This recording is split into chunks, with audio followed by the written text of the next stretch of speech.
Ladies and gentlemen, good day and welcome to the Godrej Consumer Products Limited Q3 FY23 earnings conference call hosted by Axis Capital Limited. As a reminder, all participant lines will be in the listen-only mode. There will be an opportunity for you to ask questions after the presentation concludes. Should you need assistance during the conference, please signal an operator by pressing star and then 0 on your touchtone telephone. Please note that this conference is being recorded. I now hand the conference over to Mr. Godrej of Axis Capital. Thank you, and over to you, sir. Thank you, Inba. Hello, everyone. On behalf of Axis Capital, it's our pleasure to welcome you all to GCPL's Q3 FY23 earnings conference call. From the management, we have with us today Ms. Nisaba Godrej, Mr. Sudhir Sitapati, Mr. Sameer Shah. I would now like to hand over the call to Mr. Tapan Joshi from the Investor Relations team. Thank you, and over to you. Thank you, Gaurav. Good evening, everyone, and thanks for joining us today. Like Gaurav mentioned, we have with us Nisaba Godrej, who's the Executive Chairperson, Sudhir Sitapati, MD and CEO, and Sameer Shah, the CFO. We'll start with Sudhir sharing his thoughts on our performance, and then we can open up for the Q&A. Over to you. Thanks, Tapan. Good evening, everyone. I hope you and your families are doing well. Thank you so much for joining us on the call today. I'll quickly start with an update of our quarterly performance. We delivered an all-round performance which was in line with our expectations for the quarter. Our consolidated sales grew close to double digits and 15% in constant currency terms, with a sharp sequential uplift in underlying volume growth. Our overall quality of profit has been quite healthy, with a meaningful recovery in profitability. Gross margins saw sharp sequential improvements of 330 bips and expanded 50 bips year-on-year. We have continued to invest behind our brands and increase working media investments by 28% year-on-year. Overall, our EBITDA grew by 10% and PAT without exceptional items and one-offs grew by 13%. Working capital continues to reduce, driven by simplification initiatives, thus releasing cash. For the first 9 months of FY23, our cash from operations has increased by 300 crores.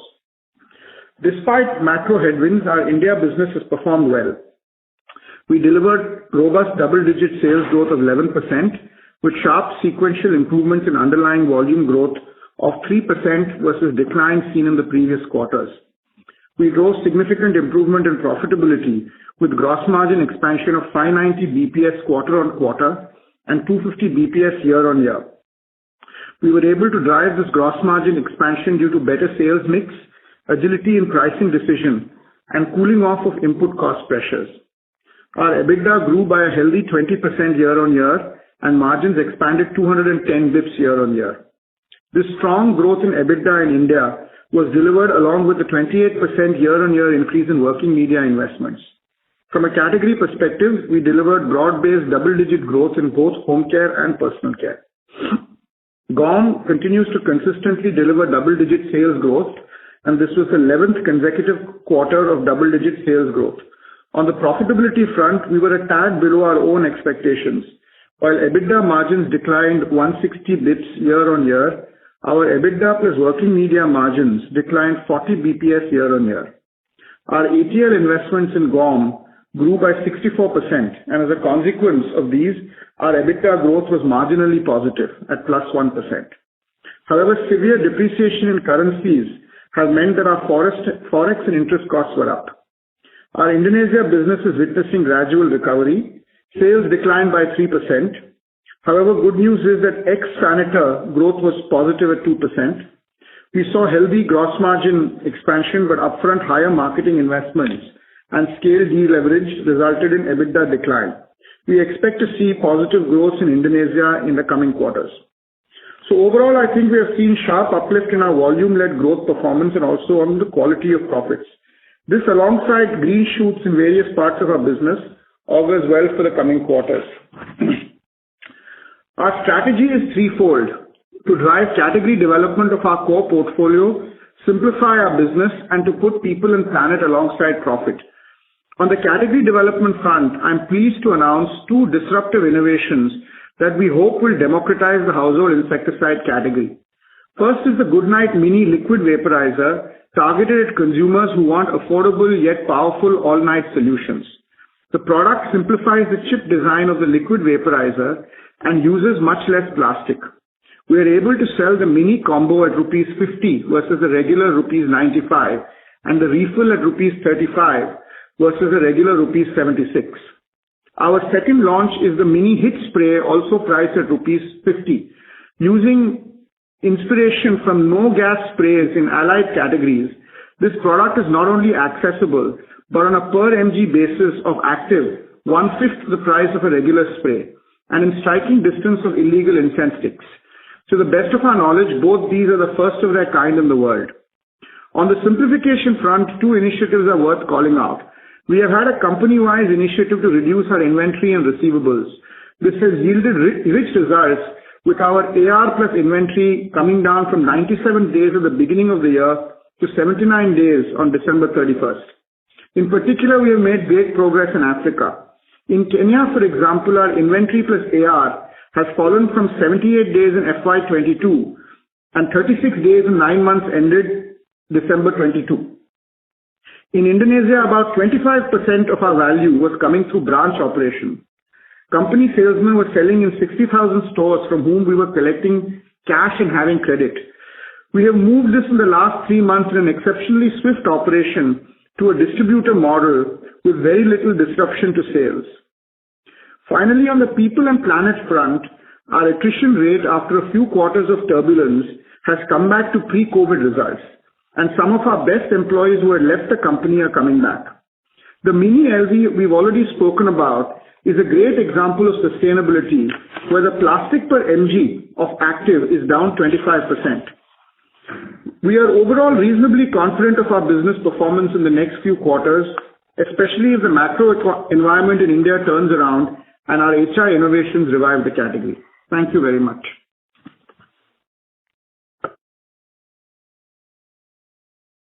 So may we open the lines for questions now? Yes. Thank you. Ladies and gentlemen, we will now begin the question and answer session.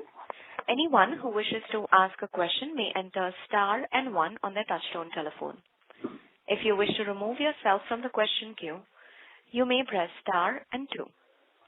Participants are requested to use handsets while asking a question. Anyone who has a question may enter star and 1. Ladies and gentlemen, we will wait for a moment while the question queue assembles. The first question is from the line of Abneesh Roy from Nuvama Institutional Equities. Please go ahead. Yeah, thanks and congrats on good set of numbers. My first question is on the disruptive innovation in HI. So 3 subparts to that. In this category, we have seen very quickly copycats also emerge. So if in terms of patent or design or ease to copy, if you could elaborate in this scenario, how do you see copycats emerging? Second is, you discussed the huge difference in pricing versus your mainline product. But I also see the competition offering very high discounts consistently. So if I take that into account, will it make sense for the customer to shift? And third is, how does this compare to the mainline product? So why will the customer not shift fully to this? So what are the differences for the customer? Thanks, Avnish. Let me answer the question. See, our job in household insecticides is to develop the categories of sprays and liquid vaporizers. So we're focused on that. There are, like every other category, there are some things that are not that easy to copy. I don't know actually what will happen, but we are really focused on whether people will move from burning formats, which is coils and incense sticks, to these. We have very, very high share in the sprays. FIK HIT has got upwards of 80 share, and we've got very high share even in liquid vaporizers. So we will certainly get a higher than fair share, and our game really is an upgradation game.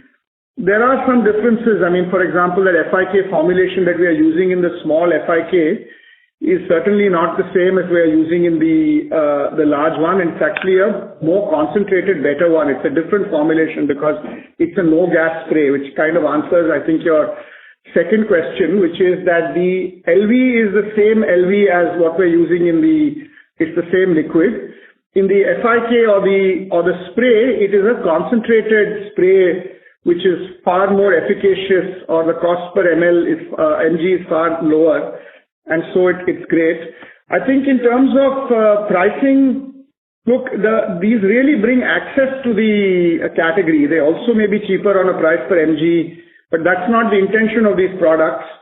The intention of the products is that, there is no product entering the liquid vaporizer segment at 35 rupees, and there is no spray in the household insecticide market at 50 rupees. So it is the accessibility which opens doors for millions of households that is more interesting. One of the things, on hair, we feel more confident in a market like India that the upside of upgradation is far greater than the kind of little bit of downgradation that we may or may not see. In general, these upsides are much higher, and we've seen it in several categories ourselves. So for us, we'll be really happy if more people use this. We feel reasonably bullish on both of these innovations.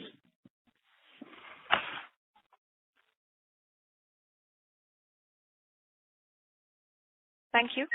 We'll take a next question from the line of Avi Mehta from Macquarie. Please go ahead. Hi, Sudhir. Thanks a lot. Clearly an interesting and exciting innovation. I was just wanting to build on the last point that you said, that you believe that the downgradation impact, if at all, of an existing user would be much lesser from what you see. Is that downgradation only in terms of adoption, or do you see any margin hit as well from a gross perspective that can occur because of this? See, on totality, these are all categories which are highly accretive to GCPL's overall margin portfolio. And what we have seen both in categories outside GCPL, but most recently even in our hair care entry, which has done very well for us in the quarter, is that overall gross profits grow for the category and overall margins grow for the company as a consequence of these innovations. So it is probably not appropriate to look at, firstly, downgradation is a lot less than we think it is, and far less than upgradation. And overall, it is the category GP grows faster than what it's grown in the past. And because these are generally high margin brands, and generally even the lower price SKUs have higher margins than our average GCPL margins, it's generally good for margins. Yeah. So the expert hair care is a good example. I get what you're kind of thinking. Yeah. The second bit was on Indonesia. I mean, just wanted to better understand the margin normalization trajectory. I hear that you said that positive growth is what would happen in the coming quarters. Could you give us a sense on when do we see margins normalizing to probably that 24-26%, or is it a different range that we should build in as we go forward? Hey, Avi, this is Samir here. So I think we have stated in the past that the immediate task on hand in Indonesia is to see a gradual recovery, which we do believe is around the corner, and we should start seeing, the eventual overall, kind of much improved sales performance, driven by a lot of initiatives which we have taken over last 2-3 quarters. I think the margins uptick will be gradual in nature. I'm not sure in a rush. I mean, the margins will go to those, mid-20s or even late 20s. But definitely we will see, sustainable margins improvement over the next 3-4 years in Indonesia, and also with a good quality of profits, right? So gross margins expansion, higher working media investments, and lower controllable costs. Perfect. And would it be fair to assume a similar trajectory in Africa for the mid-teens that we had initially indicated? Clearly, the focus now is on growth, and hence the working capital, working media intensity that has kind of risen, but would love to hear your thoughts on that as well. Yeah, I think, we had a medium-term plan for Africa, which this quarter, doesn't give us any reason to change our thoughts on that plan. Yeah, and just to add to that, Avi, I think in Africa, we will see at least in medium term meaningful margin expansion, right? And we had stated earlier that maybe over the next 2 years or thereabouts, we would want to see Africa margins around, mid-teens. Again, we very much believe we are in that journey. So in Africa, at least over the next couple of years, we will see a meaningful expansion. Okay, this is despite the investment that would be needed in the FMCG side. That's right. Perfect. That's all from my side. Thank you very much. That's all. Thank you. Our next question is from the line of Abneesh Roy from Nuvama Institutional Equities. Please go ahead. Yeah, thanks. I had a few follow-up questions. So first is, of course, you have managed your gross margins very strongly sequentially, so that's a very good performance. versus the number one soap player, which is very diversified. So I'm not comparing like to like. In their case, of course, detergents saw very high inflation. But wanted to understand in soaps versus rest of the players, have you managed to get the commodity bit a bit more right this quarter, or you manage the promotions a bit less versus say competition? Because 330 bits expansion is very good. And in raw material deflation scenario, always regional players come back. So in coming quarters, how much is that of a risk from local and regional soap players? Yeah, no, I think Abneesh on that question, I don't know versus others, but certainly versus ourselves, we have held ourselves accountable to a few things. I think we've got generally good capability in farm buying across the group. I think in volatile circumstances that often comes to our aid.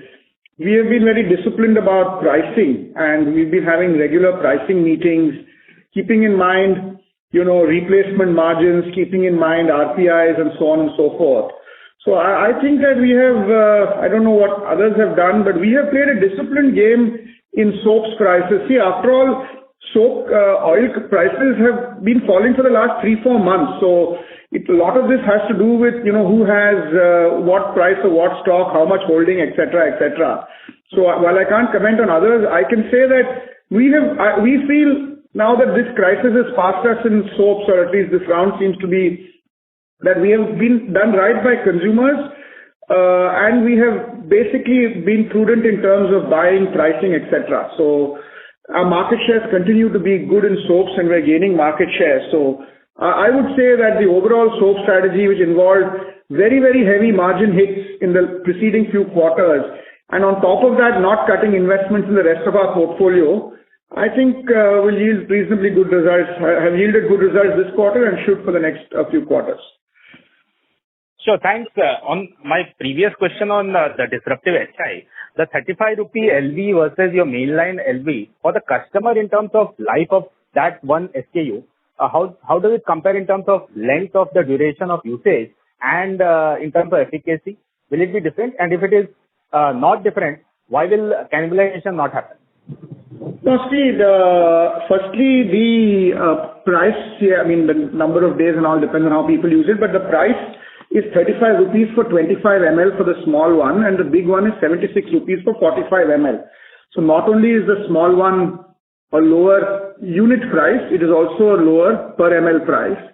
Our own learnings in categories is that poorer consumers, are very responsive to slight changes in price per ml. Richer consumers don't downgrade unless the gap is very large.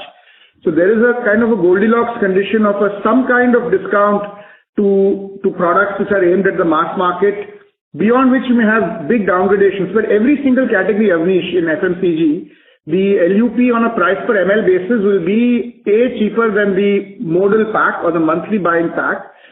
And categories that stick to a certain discount, let's say 15-20% and no more, don't see big downgradation but see big upgradation. So in most of these categories, and HI premium was an exception, the LUPs become, in terms of user base, 75-80%, in terms of value, 40-45%.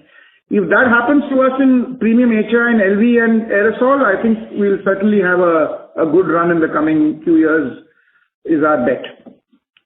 The discount that we have on HI is no different from what other categories, whether it is soaps or toothpaste or shampoo or hair colors, more recently have. So it's a kind of formula that seems to work.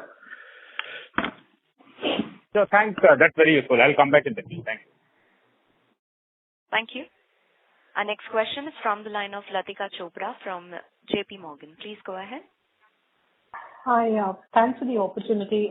My first question was, what's your rural salience for your portfolio is fairly low, but incrementally, what's your read on rural demand, as you progress through the December quarter and even in the January month? I think it is like lots of people have been sharing, it is the general demand situation has been tough in poorer income consumers. We have a soaps business which is rural in North India, but it has been a tough demand, and I'm hoping we'll see some green shoots soon. I think that is reasonably creditable because of market development, which our focus has been on air care and on hair care. which have really been the recipients of the first round of market development.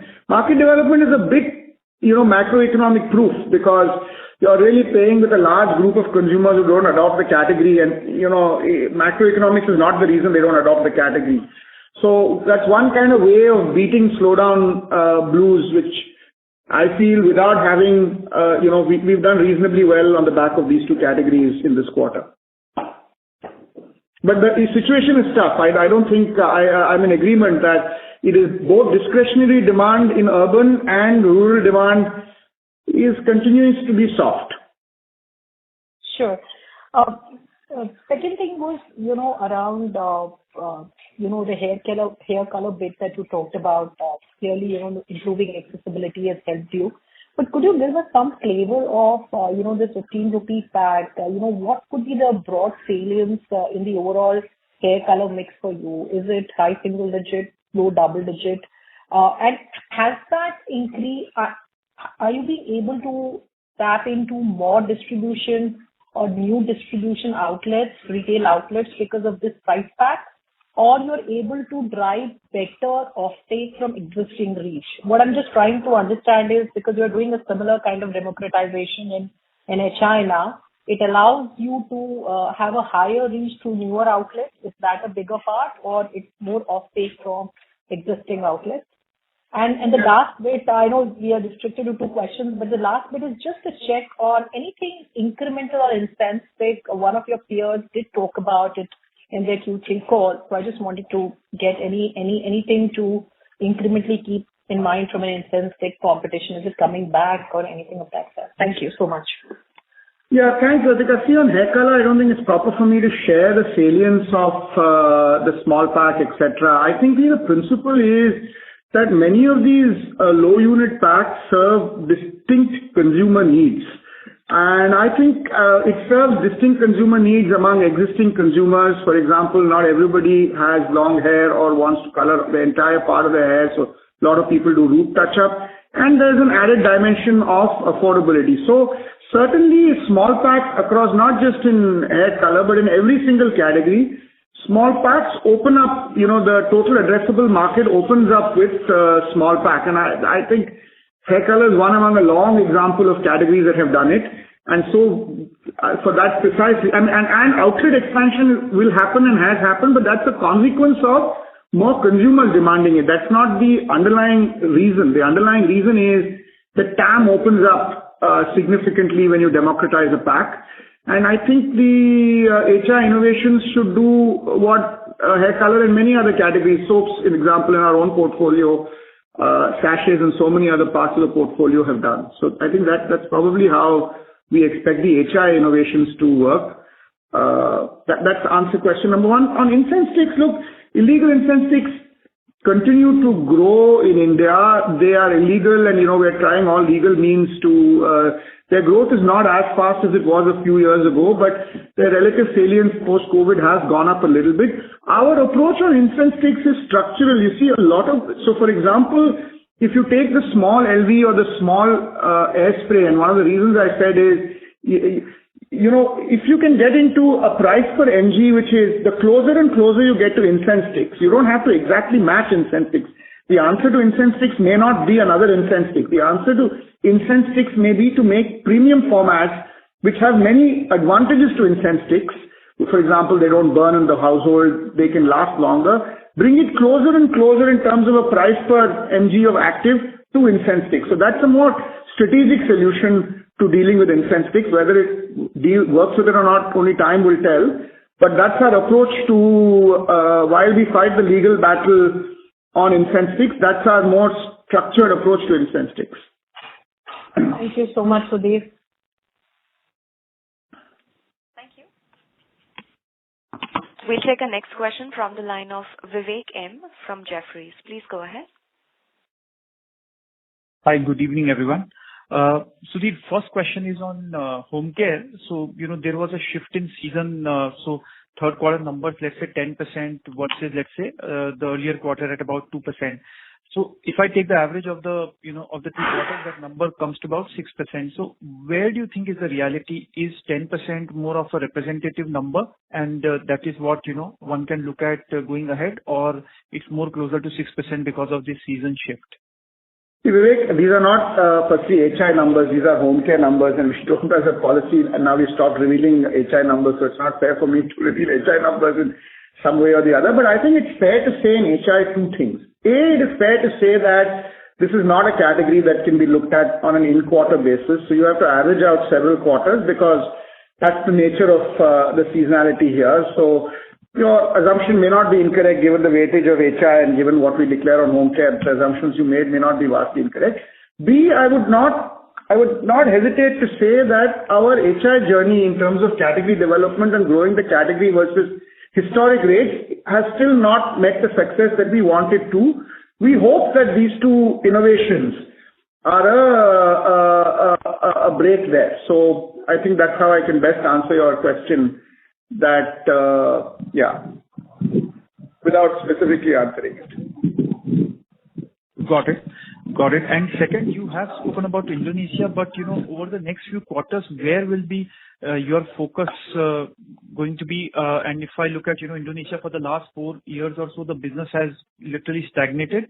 How do you think about FY24 when you think about all the measures that you have taken in the last few quarters and what you are going to do in terms of launches or distribution? So how do we think about, let's say, FY24? See, on FY24, firstly, forget FY24. Even now, actually, we're quite bullish on the Indonesian macros. We think the Indonesian macros have turned around, and we have our own leading indicators, such as our sales growth, let us say, in retail, in general trade retail, which is a good measure of consumer offtake, because every other channel has, lots of issues. We are quite happy with the growth that we are seeing in GT retail. And GT retail is only a matter of time before that reflects the entire business. We have 3 sets of issues in Indonesia. Number one is a base of Saniter, which has actually come off in this quarter. So to be fair, that's no longer a big issue. Number 2 is we had very high stocks in modern trade. And number 3 is that there were a lot of inter-channel conflicts in Indonesia that we are trying to lick. So we are, taking a little slower in terms of recovery in Indonesia. The problem, and maybe kind of taking it a bit more slow. But now that we're correcting it to levels which are well ahead of what it was even pre-COVID, where a lot of things went wrong. So we're saying, let's take this opportunity. So I think the fundamental macros in Indonesia are good. Again, it's not proper for me to give exact numbers on what we will grow, but I think we will do well in Indonesia in FY24. Because I know the kind of cleanup, I know the various green shoots that are going on. I don't think there is any issue. We've got 2 categories where we're market leaders with terrific brands, and the Indonesian economy has now started growing. So these categories still grow faster than GDP. So I'm reasonably bullish on Indonesia in FY24. Got it. And Sudhir, I know quarter-to-quarter numbers always, can create distortions. But if I look at, second quarter ex of Saniter, your growth was about 8% in Indonesia. Yeah. This quarter it's about 2%. So is there anything specific to call out? Yes, there is something specific to call out, which is we have taken further corrections in Q3, both in terms of, for example, reasonably large number of write-offs in our inventory, but also, holding back on heavy promotions and discountings that we were doing in the past. We have decided to go a little easy on those. So I think that's, you read it well. I'm sure that is not to do with offtake, because our measure of offtake is GT retail is only sequentially moving up in Indonesia. But our depth of promotions that we were running in the past, we have reduced that in Q3, and that is a journey we're probably going to go on further. So that may cause a little bit of, speed bumps on the way, but we are sure that that's the right way to run this business without having very differential promotions for different channels or different traders versus the others. So that's the correction that we took in Q3, Vivek, which we hadn't taken in Q2. Q2, we simply took some other sets of corrections like stock. This is another set of corrections we're taking on promotions. Got it. And last question, if I may, one of your comments concern me a bit, which is around the rural bit. So most of your peers are talking about at least rural bottoming out, with some even saying things have started to pick up. Is that not something which you are seeing on the ground? See, I mean, it's hard. I mean, now, this now gets into, January month and February month and things like that. I think it's fair to say two things, Vivek. One is that post-COVID, poorer consumers have had pressure on consumption. It may recover. I'm hoping it recovers either this quarter or the next quarter. It's really early for me to see. It's very hard to read these signs with that kind of precision. Two is we did see overall some discretionary pressure even in urban in post-Diwali. We feel in the context of these two pressures, we had a reasonably good Q3. Now, how is Q4 going to be? How is the demand situation going to be? I mean, it's hard for me to say specifically whether there are green shoots or not, Vivek. So probably if others are seeing green shoots, maybe there are for us, but I've just not observed that I know definitely that lots of people in the market were talking about post-Diwali. When you went to shopkeepers, they would say that, things have not lifted up post-Diwali. I've not been to a market in the last 2 weeks, so maybe next time I go, I'll let you know how it is. All right, sir. Thank you very much and wish you all the best. Thank you. We'll take a next question from the line of Arnab Mitra from Goldman Sachs. Please go ahead. Yeah, hi, Sudhir. My first question was on this innovation on LV. So on aerosol, it's obviously the penetration is so low that any democratization will have a net positive effect. Now on LV, the price gap on the machine itself seems to be quite large in terms of the 97 versus 50. So just wanted to understand, is machine a very large part of the increment of the sale of the category, or is it more towards refills? And therefore we can guess a little bit about the potential risk of the downgrade in the machine itself, and which would then lead to the downgrade in the refill on its own.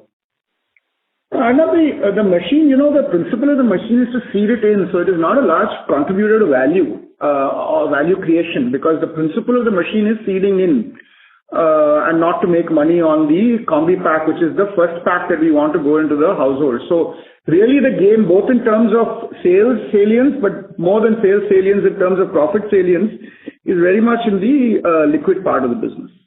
So in other words, it doesn't matter too much if someone moves from a 95 rupee machine.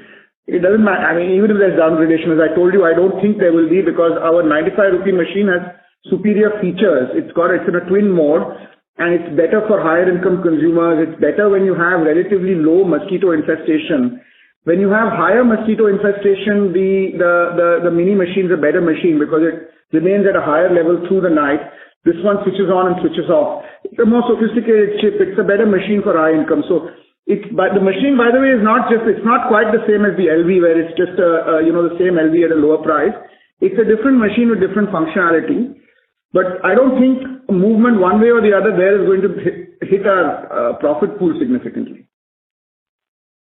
Got it. Understood. My second question was on the gross margin side. So between India as well as Indonesia, Africa, has most of the benefit of the commodity reduction already been netted in the 3Q, or there is more the upside on the commodity side in all the three geographies, if you could separately talk about them? Yeah, no, this is Samir here. So India has definitely seen, sequential as well as year-over-year margins expansion. I think Indonesia and Africa will see going ahead, kind of margin expansion both sequentially as well as on a YOY basis. In markets like Africa, there is still this currency inflation, which is, impacting the margins. And in Indonesia also, there's a little bit of commodity, inflation, which is still, kind of prevalent. But the way the trends are as well as expectation is that, there should be, kind of commodity prices cool off, and that should result in margin expansion. So I would say India is ahead of curve, but Indonesia and Africa will see it maybe in this quarter as well as, in the quarters going ahead. Got it. And my last question was on Africa. So we've seen, as you said, 11 quarters of good growth. But there is obviously a lot of price-led growth here, I'm assuming, with the currency changes and all that. So how do you judge the volume traction in the business? What would be a good growth for that kind of an environment if you were to look at a 3-year stack in that business now? Yeah, no, I think, Sameer, maybe you can... I think, look, the way I look at the Africa business is slightly different, Arnab. You know, the key metrics for us are volume growth in FMCG and overall growth in FMCG in Africa. So that's a really important long-term driver of value creation. And overall EBITDA growth in Africa. So on front number one, which is volume growth in FMCG, it has been exceptional. And the dry hair business is a little bit more complex because there are some businesses where we feel we need to, probably extract more value, et cetera, et cetera. So that's probably the right way to look at the Africa business. In terms of EBITDA, I think we've had a rough round of cards. You know, the cards that have been dealt to us in the last 24 months have been pretty tough in terms of Forex, which peaked out in the last quarter, in terms of shipping costs, in terms of fiber costs, which is related to petrol costs. All these costs seem to be cooling off as we speak. So I am hoping that, and many fundamental improvements have happened. So what has happened in Africa EBITDA is that gross margin dilution is masking a lot of fundamental work in BTL reduction, overhead reduction, etc. So I'm hoping that when the water recedes, the benefits of these costs will come into the Africa business. So that's our hope, which we hope in the next few quarters will play out. I don't know something. Yeah, and just to add to that, Arnav, I think even as a data point, in last quarter, I think the overall volumes growth only in Africa, which is ex-US, were close to mid-single digits, and the overall constant currency growths were upwards of 20%. I think the other big focus also in Africa is more on profitability, right? So there will be, pricing-led growth. There will be, upfront investments in FMCG categories, as we were sharing earlier. But there also will be a very clear, focus in terms of driving profitability. So it's better to get that balance right in terms of what's the minimum scale leverage alongside investments in FMCG, but, kind of cost reductions or margins improvement in dry hair to reach to the overall ambition of that mid-teens, EBITDA margins over the next 2 years. But Arnab, I think just to conclude the Africa point is, I think there are two really good things that may happen come our way. One is this FMCG salience is going up. So I don't know if Sameer wants to share the volume growth in FMCG, but it's good. Even if we don't share the exact numbers, if our overall is mid-single digits, FMCG is far ahead of overall double digits. Yeah. It's a double-digit kind of, and that's really good. And the second one is the structural costs of our business have come down in Africa. If the gross margins, we can get it back to close to normative levels, we should have a pretty good EBITDA growth going forward. Got it. Thanks for that. That's it from my side. All the best. Thank you. We'll take a next question from the line of Harit Kapoor from Investec. Please go ahead. So my first question is on the rollout of the HI innovation. So if you could just give a sense of, what the rollout plans are, which markets, and, how much time you're going to take to, go national on this? No, obviously we don't share rollout plans before we roll them out, but broadly speaking, we are rolling out as we speak, and the intention is to go national. It is not an intention to be a single state launch anything. So as we speak, we are rolling this out across the country. There is a season in household insecticides that starts in mid-February in large parts of the country, so we're hoping to be able to catch that. And the second question is on the urban district. Sorry to interrupt. Mr. Kapoor, if you can just use your handset and speak, your audio is not clearly audible, sir. Give me a second, please. Sorry. Yeah, is this better? Yeah. Yeah. So second question was on the urban discretionary, impact you called out on. In terms of the categories, where are you seeing this? Is it more on the air fresheners, side, or is it on the premium hair color side? No, actually, we're not seeing it. That's what I said earlier. Is we're hearing this, and we're generally, when we speak to retailers and consumers, we see this. But I think the beauty is when you get market development right is it trumps macroeconomics. Simply because the space to grow, let's take air care, right? In principle, it's a discretionary category. But the penetration is so small that if you get your relevance and access and everything right, regardless of stress, it does really well. So I think that is the what we're reasonably happy with Q3 is, while we hear a lot and we see it, for example, in soaps and all in our premium part of our portfolio, we can see this kind of slight drag in urban. Both these categories have beaten at different ends of the spectrum. I mean, hair color at one end and hair at the other end. And for different reasons, we feel that they've beaten the Q3 kind of slowdown. And my last question was on, the cost structure simplifications. So, while I understand it's an ongoing process, but if you look at FY24, is there a target geography that, some of these initiatives will be higher in, versus others? Yeah, this is an ongoing process, right? I mean, so strategically we had shared that we would want, the overall controllable cost, which is basket of supply chain variable manufacturing costs, the fixed overheads, and the non-working, part of the ATL spends, as well as, those costs. So basically that basket will continue to go down. I mean, you can see it, not just last quarter, but last, 9 months. Even in FY24, we do see there are meaningful, kind of opportunities in terms of bringing it down. So no targets as such, but it's going to be very integral in terms of creating that pool which goes either for investments or goes towards the, bottom line. Got it. Thank you. Thanks. Thank you. Our next question is from the line of Akshay Thakkar from Fidelity. Please go ahead. Yeah, hi guys. Congratulations on a good set of numbers. 2 questions, one slightly long term and one slightly near term. On long term, the new products that you have developed, 3 years out, if you were to call them success, how large you think they can be? I'm just trying to handicap what's the size of the prize over here. And the second, more on sort of FY24. I'm just looking at the personal care category where, pricing could come off, you'd see a decline, etc. over there now. So they generally from your experience, what kind of acceleration do you see in volume? I'm just trying to again handicap that, you obviously come off 2-3 years of very strong growth in that business. Next year, should we be thinking of that business as single digit growth with good profitability growth? Or do you think the volume accelerates enough to offset whatever pricing headwind you might have and that business could still see double digit growth? Yeah, those 2 questions from my side. Thank you guys. Yeah, again, thanks. Again, it's probably not appropriate for me to give a number, but I think, look, the principle here is that many categories operate at these democratic price points, right? For example, hair color went from 90 to 30 and pretty much the entire market moved. Now, 85% of the market in India is 35 or, the old 30 or less. In crème. So, that's a good case study of the kind of things that happen.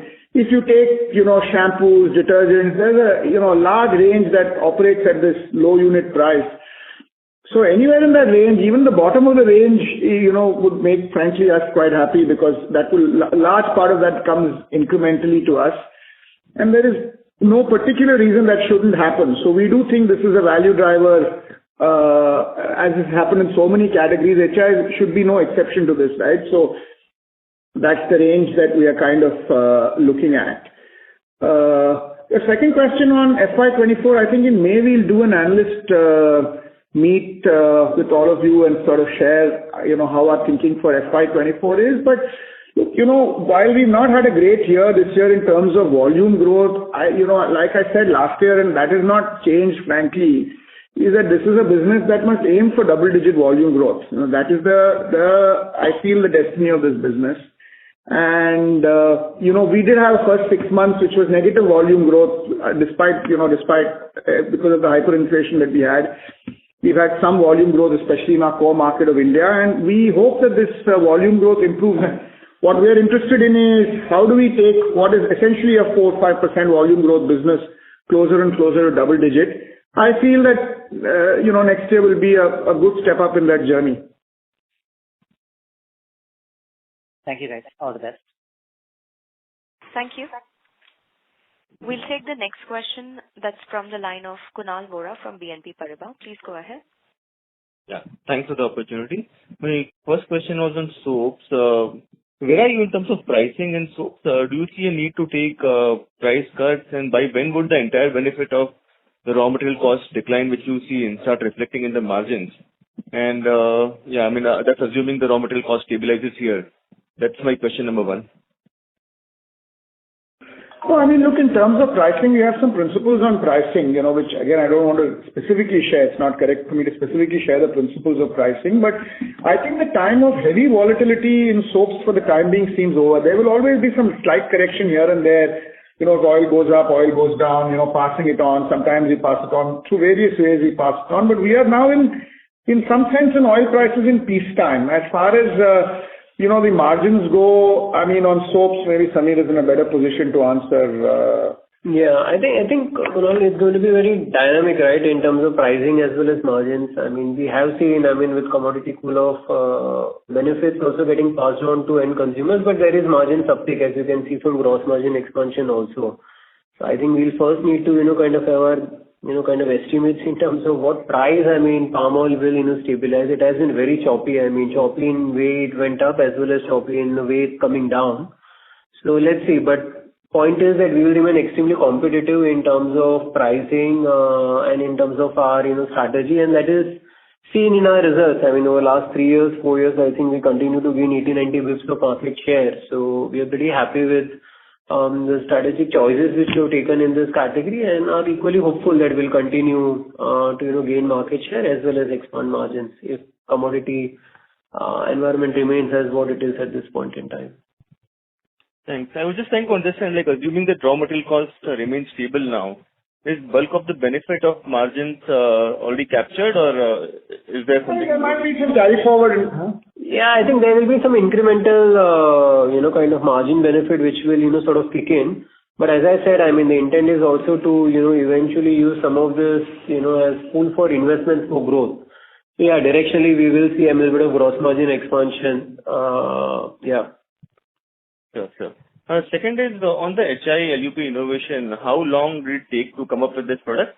Is this a new product which was conceptualized after Sudhir joined, or is something which was work in progress? And if you can provide any initial response, any test marketing, any distributor feedback which you received on this? So, I can't provide the test marketing results. Suffice it to say that we don't launch products without rigorous testing and we've been working on, I think there's both these, wasn't built in a day. So if you take, for example, the FIK formulation, which is the no gas formulation, it has done very well for us in Nigeria, which was originally based on an India idea. So it has been in the pipeline for some time, but we have now made it fit for purpose. In Nigeria, it wasn't launched as an LUP. It was launched as a general formulation and it's done really well. One of the drivers of FMCG growth in Nigeria. So this is a good example. The FIK one has been around in our system for a long time. It went from an idea which was test market in India, didn't do so well, to Nigeria, did really well, has come back to India. And, because we defined the problem, which we did last year, saying we need to, market develop premium household insecticide. One of the tools for market development is access. How do we make sprays accessible? Hey, we have a solution in Nigeria. Can we get that to purpose? So that's the story of this innovation. The liquid vaporizer innovation, which is the machine innovation, is actually simplifying the chip in our large machine and using a lot less plastic. That we've been working on for maybe around about the time, maybe a year or so. And that, but again, we've had various machines. So a lot of these have had innovations in the toolkit. But I think what has changed, to be fair, is the sharpness of problem definition, that we have to get something at 35 or 50 rupees for the market. Then, it's taken us some time, but there's been a whole body of work for many years that helped us in solving a problem that we defined. This is a lot of clarity on market development and product following that. Yeah. So, but I do think both these, by the way, are pretty smart innovations. We're quite proud of them because, to bring no gas into HI is a second time in the world. The first time in the world, we only did it. And to build a small machine of this price is also probably the first time in the world. So we're quite pleased with the speed with which we did it, and I hope the sharpness with which we defined the problem that this will solve. That's very helpful. Just like one bookkeeping question, which is if you can provide the capex number for FY23, what should we look out for, and tax guidance for FY24? Well, I think the capex for FY24 would be, in line with largely FY23. Maybe, there could be 10 odd, 15 odd million, higher spends, more towards digitization, automation, which in turn should result in lower controllable costs and a little bit towards supply chain initiatives which we have. But I think the larger principle, without getting into the numbers, is one of the reasons for reducing our working capital and focusing on cash is to focus on technology and digital investments, which in turn further reduce our costs, which can give us some fuel for growth. So that's the general model that we are trying to follow. Certainly one part of it in terms of working capital reduction is a tick. In terms of setting up capability for digitization is also probably a tick that now needs to deliver so that costs come down further. Understood. That's very helpful. Just on tax guidance, if you can talk about that. Tax rate for FY24? Oh, I think in terms of tax to begin with, next year what will happen is we will actually move out of a lot of tax exempted manufacturing location in India. So the overall reported tax rates will go up, but we have to please remember that this is a non-cash tax, expenses. So last, I think 5 or 6 years back, we took a significant 600 crore of MET credit in the P&L. So some part of it, will be, basically from that 600 crore credit. Otherwise, the cash tax remains at 17.5%, 18% thereabouts, but the reported tax rates will go up, and then maybe a year down the line, we will converge to 25% tax rate in India, which would be the reported as well as the cash tax. Okay, so FY25, you get to 25% tax rate. Correct. And next year increase is only, a non-cash tax rate increase. The cash tax remains more of the same as what we have. 26. Understood. Thanks, that's it from my side. Thank you. Our next question is from the line of Sheila Rathi from Morgan Stanley. Please go ahead. Thank you. Thank you for the opportunity. So I have 3 questions. So the first one was on the innovation. I think it's a very interesting innovation. So just one question there is, what I understood is that this product is more effective than the existing product we have. So is the idea here is to replace the existing product over time? How are we going to be positioning this product?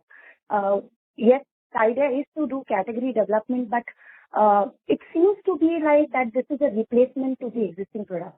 So I just wanted a clarification. No, it is not a replacement. Let me clarify. The answer is a little bit more nuanced than that. See, in the case of the electric liquid vaporizer, it is exactly the same liquid. The delivery system is different. The delivery system in urban and higher income households has a automatic switch which goes up in the beginning and releases a lot of active in the beginning and then releases a little less active for the next 3 hours and then again updoses active. So that is based on the insight largely that in urban households, the need for, a lot of people keep the rooms are, they keep their windows closed. They need a quick burst as they sleep and then they don't need that kind of active. This has been designed keeping in mind rural and low income households where windows are often open, mosquito problem is through the night. So this remains out through the night. So the delivery systems are different. There are 2 different needs of consumers and we don't think that there is going to be there will be basically 2 different segments, but the liquid is exactly the same. It is just a smaller, this is 25 ml, the bigger one is 45 ml. In the case of the spray, it is a fundamentally different structure, which is that this is a no-gas spray, which is very similar in other categories you guys will have seen in the deodorants category, etc. This has the advantage of being able to concentrate more active and therefore is great value when you spray, but obviously it doesn't have the kind of ease of spray that an aerosol has because that will spray all over the room. So again, this is more suitable for smaller rooms where there is not much, you don't want massive dispersion, but you want a concentrated amount to come out in a small space. So in the case of the aerosol spray, it's a different product designed differently for a different consumer. And I think what is reasonably smart about both these products is that they are designed for a use case which is slightly different from what the bigger ones have been designed for, which is typically higher income urban households. This is more for smaller rooms, poorer consumers, rural consumers, etc. So that it's not a replacement. Thank you. Just to follow up that, what would be our market share in some range in rural and urban India, or what is the penetration See, we don't give out market shares of our products. I think it suffice it to say that the spray category is very, very under-penetrated in India. The liquid vaporizer category is reasonably well penetrated in urban India, but very poorly penetrated in rural India. Understood. The second question, Sudhir, was that it felt like that you sound more upbeat on Africa performance, especially led by FMCG growth. What is driving? My first question here would be that what is the share of FMCG versus non-FMCG now? And what is driving this more than double-digit growth? Is it that we are gaining market share? Is it that the starting point is low? Or we are expanding our distribution in a different manner versus what we were doing earlier? Yeah, FMCG is now roughly a third of our Africa business and growing much faster than the rest of our business. So that's roughly the salience of FMCG. FMCG has done really well, I would say, predominantly because of the route to market work that the nation team have done in Nigeria first and now Kenya increasingly, where both our wet hair products that we acquired with the SON, the US acquisition, which is in both relaxers and in hair treatments, the physical distribution of it and now increasingly media have gone up. And now in Nigeria, we're quite happy with the progress on household insecticide. So these have been the drivers of FMCG. And we are certainly hoping that, our long-term strategy in Africa was to build a big profitable FMCG. So that makes us really bullish, because the bigger FMCG gets, the more stable it is, the more, likely to be a more value-creating business Africa is for us. Was there another question? I perhaps missed that. Was there another sub-question? No, just the distribution strategy. I think you covered it. The distribution retailing strategy is what the hair extension business is a different channel to FMCG. So while we, in the initial years of the hair acquisition strategy, had presence in Africa, it didn't necessarily mean we had presence in retail, because the hair extension business is very much a wholesale salon kind of business, and this is much more a modern trade GT kind of business. So I think the Africa team has done a really good job in the last 3 years of building the roads for retail distribution. Now, my final question is on F23 guidance. Do we still maintain the low single-digit volume growth and double-digit revenue growth guidance? Because, you sounded less upbeat on rural demand in this quarter, and urban also, it's a little mixed bag. Hey Sheila, this is Samir here. I think it's too early to kind of share a guidance in F24, and as Sudhir said, we will be having annual analyst meet where I'm sure we'll be sharing more lights in terms of what are our building blocks and drivers. But surely, we do expect much better overall business performances compared to what we have seen at least in first half of the year, part because of better macros expected at least in F24, and part also because a lot of our category development initiatives either working or expected to work over a period of time. So no guidance. I think the other thing is strategically we had shared that we would want to be as a war cry close to a double digit volume growth over a period of 3 to 4 years, as well as see 100 to 150 bps of EBITDA margin expansion. I think we are very much on track, at least to begin with, on volume growth in that journey. Next year, directionally, again, we will see a much improved volume performances compared to what we have seen in FY23, and margins also for sure we will see margin expansion, but the quantum is something too difficult to call out at this point in time. Absolutely, sure. But on F23, how should we think of the number? F23 is almost over now. It's only Q4 that's left. No, I think, Q3 was reasonably good. I think Q4. I think you're asking for a quarter four guidance, Sheila, more than anything else, which again, directionally I can share it's going to be better as compared to at least what we have seen in first half of the year, hopefully also quarter three. All right. Thank you. Thank you very much. Thank you. Our next question is from the line of Alok Shah from Ambit Capital. Please go ahead.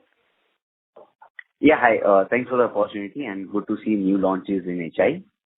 Firstly, a clarificatory one, and sorry if you already answered, but did you mention anything on the technological changes in this mini LV pack. So essentially the heat time would be lesser, resulting into difference in efficacy.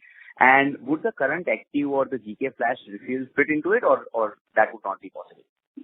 Yeah, I mean, to answer to both questions is, I answered this once before, but I'll say it again, which is the spray is definitely different and it's definitely got a strong product moat around it. The machine design in the liquid vaporizer is certainly, designed for purpose. I don't know how competitive, what moats we have there, but it's certainly designed for purpose and some clever designing on plastics and on the chip required. What was the second question? I'm sorry. The second was whether the current active or the GK flash.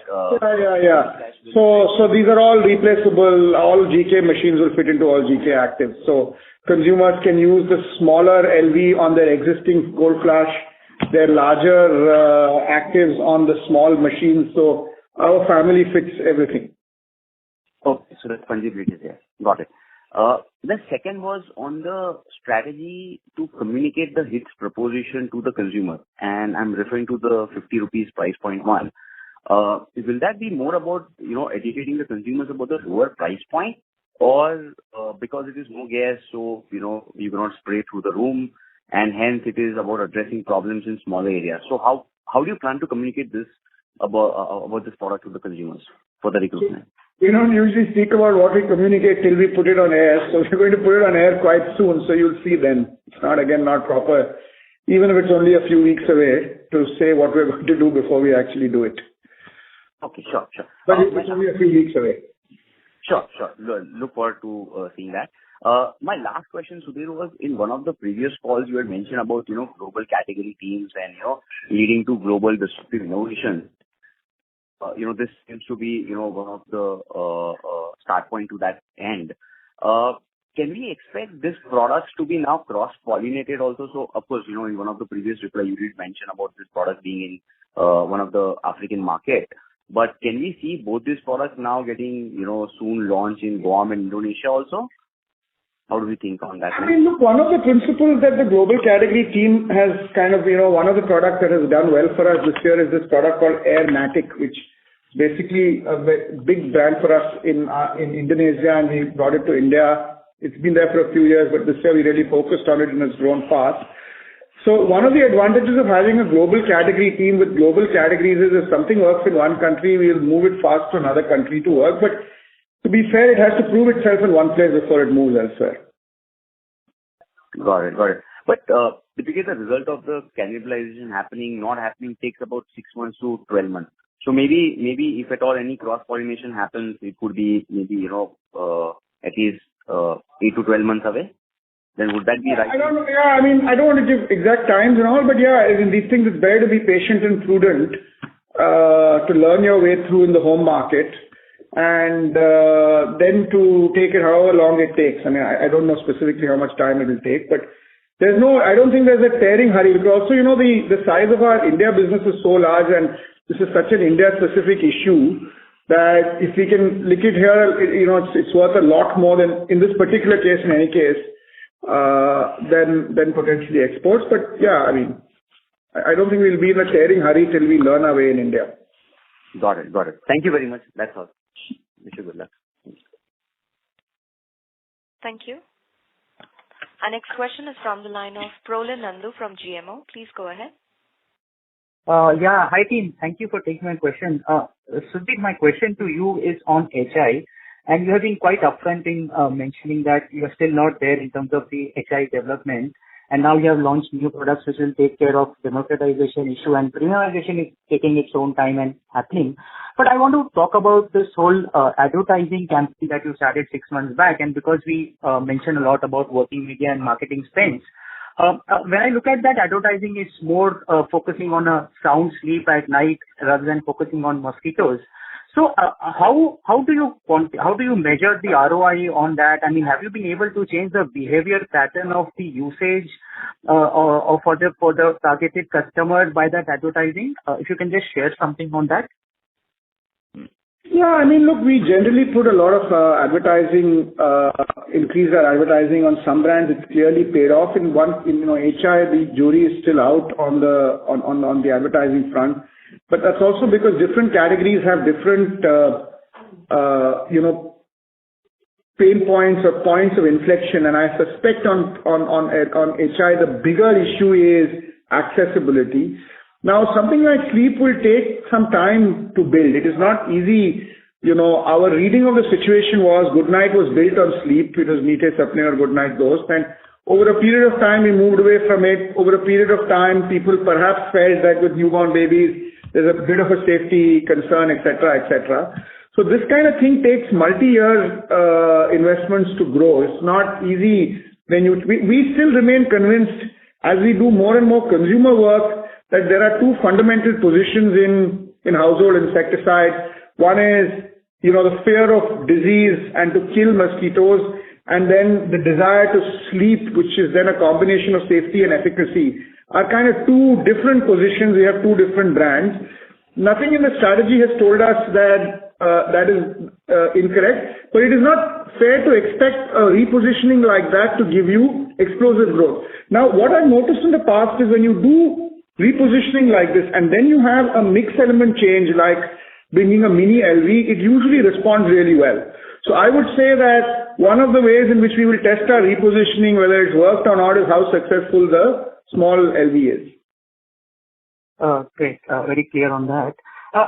Again, the relating part on this HI in terms of this innovation and new product, and you mentioned that, in terms of you want to get as close to incense stick in terms of pricing on a per mg or per unit kind of a level. I just want to pick your brain that does the customer think on those lines, when he buys any product in terms of pricing, or does he look at it overall, what is his out-of-pocket kind of an expenses rather than looking at the per unit thing? I mean, has it worked in any other category in your experience? If you can just comment on that. See, no consumer articulates per mg and all that. Unit price and access, so both are important. Access price is important on an individual basis. Consumers respond to it. On an individual basis, consumers don't respond to price per mg. But what we've seen in takeoff in many categories is that there is, on an aggregate basis, when you're talking about millions and millions of people, price per mg is a simple way to understand underlying value. Consumers have different ways of understanding underlying value. So they'll say it lasts longer, lasts less, etc. It burns more. So nobody will articulate price per mg, but price per mg just forms a good analytical framework. So in many categories we have seen that when the price of format A, falls to less than 1.5x of format B, then a lot of upgradation happens from format B to format A. So it's more an analytical tool than a consumer language, but it is a powerful analytical tool. Right? It works on aggregates. Sure. And one last question on Indonesia would be, again, this 2% growth, extra sanitizer, last quarter it was 8%. Are we done in terms of whatever one-time correction that we were supposed to do, and now Q4 onwards there wouldn't be any correction that would be required, and obviously the base will also be a lot more favorable to us. Is that a fair comment to make? No, I don't know if it's done, because as I said earlier on, there are three separate issues in Indonesia. Issue number one was Saniter base, which is more or less done. Issue number two is downstocking, which is more or less done. Issue number three was very high differential promotions between channels, which is unfortunately not, fully done yet. But it is fair to say that Q4 will be better than Q3. Now, but that is something we are determined to, now that we're taking two corrections in Indonesia, to take the third one also. And I'm not sure that the third one is fully done yet. Thanks, Sudhir. That's it from my side. Thank you and all the best. Thank you. Before we take a next question, we would like to request participants to please limit your questions to two per party. Time permitting, you may come back in the queue for a follow-up question. We'll take a next question from the line of Jaykumar Doshi from Kotak Securities. Please go ahead. Yeah. Hi, thanks for the opportunity. Sudhir, a couple of quarters back, you had articulated your views on palm oil prices, and it has played out pretty much on time. How do you see the outlook, going into next financial year, and what does it mean? What's the headroom for gross margin from current levels? Essentially, you were operating at 59-60% gross margin. Do you see that, full recovery, or will it settle at somewhere midpoint between where we are today and? See, Samir wants to answer, but look on soaps, there are a couple of things here, right? The macro situation on palm oil prices, I mean, it's a bit of a black swan event. It's not likely to repeat in the near future again. In general, peacetime, it is difficult to make margins off palm oil prices and soaps and so on and so forth. So there is a normative margin which you can return to in soaps. But I think the broader point on gross margins is an important one, which is our approach, is a consumer-first approach. So along with increased media, we are also democratizing all these SKUs. So we are more relaxed about, we're not fussed about getting back to historic margins, because we also see a lot of cost savings that are possible for us to be able to fund innovations like the small HI. I mean, on soaps we probably will, but on small HI or on hair color, we may have a weighted average gross margin which may be different from what it was in the past. But I think it suffices to say that we will push more and more in controllable costs or cost to serve within us to try and mitigate whatever, because the idea is to pass more value to consumer, either through the product or through advertising. So that journey we should be on. So we may or may not go back to where we were. Yeah, I think a couple of things to add to this, Jay. One is it's very difficult to hazard a guess in terms of what would be the level of palm oil prices, next year, because it has been extremely choppy over last, 2 years.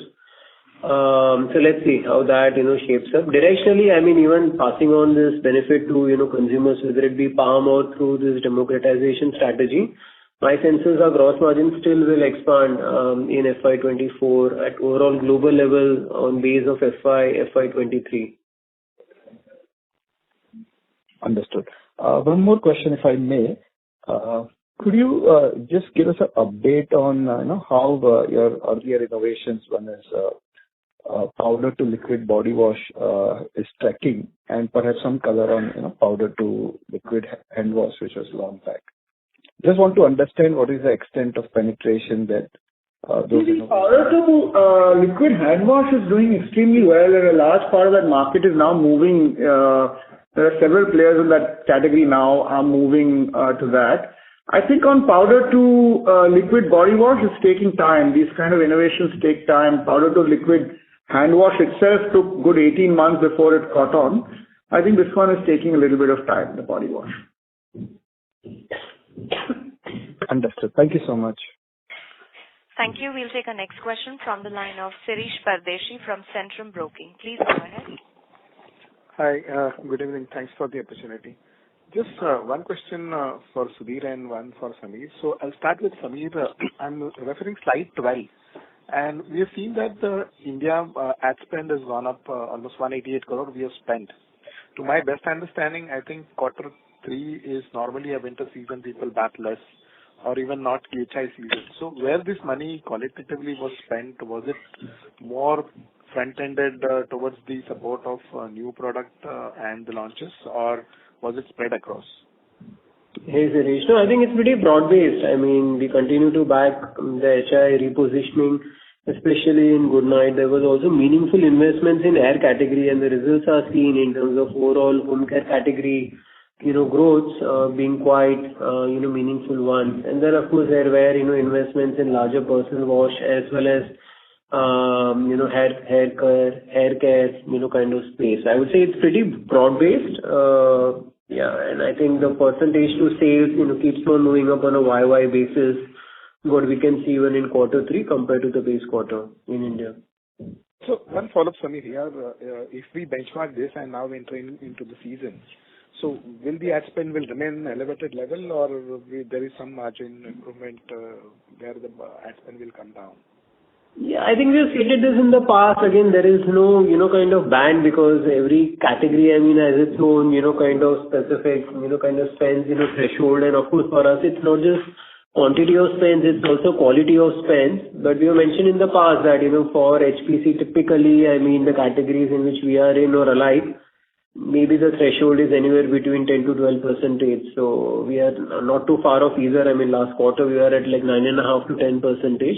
There seems to be some opportunity in terms of scaling up the working media investments incrementally. But I think that will more than, get funded from, either controllable cost savings or even gross margins expansion. Okay. My last question for Sudhir.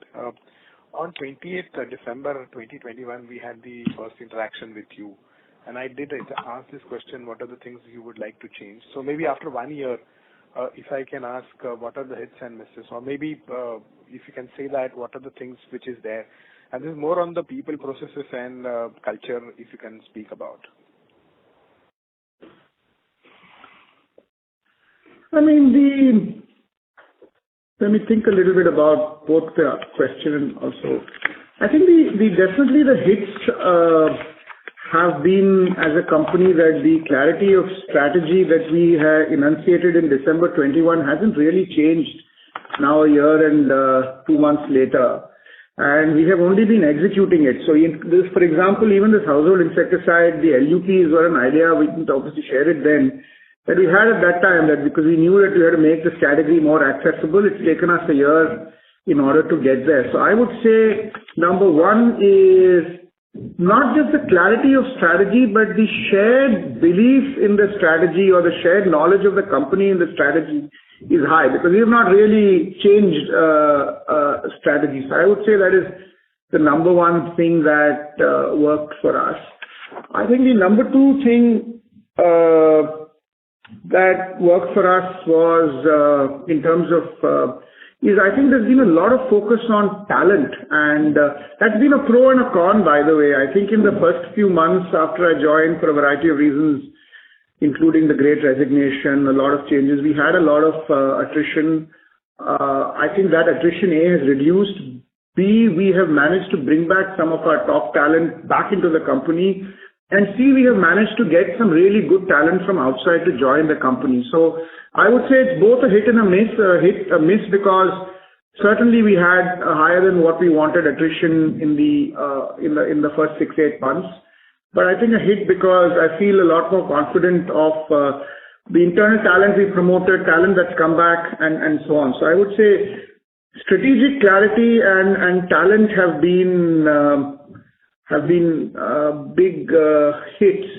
In terms of misses, I think the depth of the issue in Indonesia, I think the depth of the issue in household insecticide, I think was quite clear to us. It takes time to solve it, and just because the depth is clear, that doesn't mean the answer is clear. I think in Indonesia, I think there has been a bit of a miss in terms of the depth of the issue that we should probably have seen earlier. There were a lot of signals that also we acted and so on. So I would say that we could have probably read the macro situation, that the company situation better in Indonesia faster. I guess that would be a big miss. I would say I don't know if it's a miss. I mean, it's been a period of unprecedented volatility, apart from, the end of COVID and then the Ukraine and the palm oil and inflation. So probably our cost focus in Africa should have been better than it was. I think our top line focus was very good, but probably if we were better focused on costs in Africa, maybe we would have dealt with the volatility better. But look, this is a black swan event, so I'm not 100% sure about that. But certainly Indonesia we should have read better. Thank you. Thank you and all the best. Thank you. Our last question is from the line of Swati Junjunwala from BT Capital. Please go ahead. Yes, thank you for taking my questions and congratulations on the good set of numbers. So, just 2 questions.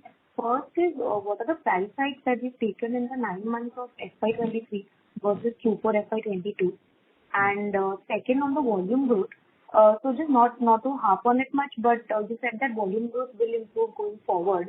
And we've seen that price growth has been leading the top line in the last few quarters. So going forward, do we expect a better mix of price growth versus volume growth to maybe 50-50 levels, or any guidance that you can give on the price growth side for the next year? Price growth on SKUs is all available in the public domain, so it's relatively easy for you to find what the price growth is. Going forward, I think it is fair to say that we had a hyperinflationary scenario in the commodities that we operated in first half. We were also sitting on household insecticide on a very high COVID base in the preceding year, because that category did indeed grow consumption during COVID. Both those kind of moderated in the first half of FY23, and going forward, we expect them to improve. So the balance between price and volume, we expect will reverse from where it is right now. I think one last point I want to answer to the last question on probably what we did well in this year is, despite the extreme volatility that we faced on many fronts, there's been COVID, there's been Ukraine, there's been a big management change here, etc. Two things we did well. One is we continued investing behind our brands even when profits were under pressure. Two is, even though things like we prioritize cash in a year like this, which is probably the right thing to do in a volatile year, and we probably end the year with record cash growth. I think that is probably a good lesson to learn from a highly volatile year. Because ultimately, many of these are financial metrics, and cash is reality in a tough year like this is probably something that has been a good year for us. All right. Thank you very much. Thank you. Ladies and gentlemen, that was the last question. On behalf of Axis Capital Limited, that concludes this conference. Thank you for joining us, and you may now disconnect your lines.